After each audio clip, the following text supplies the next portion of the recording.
Ricky Thomas Ponting cricket ప్రపంచాన్ని ఏలిన Australia దిగ్గజం.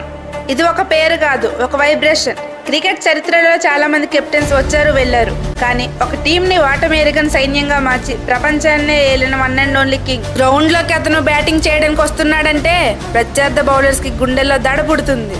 అతని కెప్టెన్సీ అనేది ఆసీస్ కి ఒక స్వర్ణ యుగం.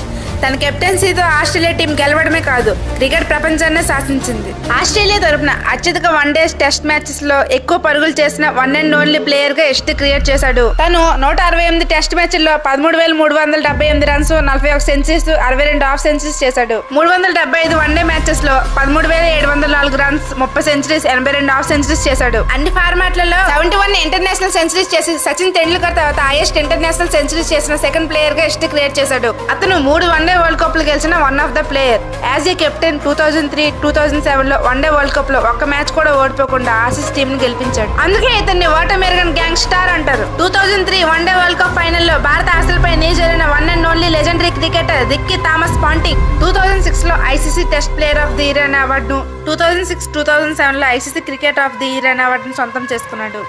ప్రస్తుతం రిక్కీ పాంటింగ్ ఐపీఎల్ లో ఢిల్లీ తరపున కోచ్ గా పనిచేస్తున్నారు. అంటే నచ్చితే సబ్స్క్రైబ్ చేయ గురు.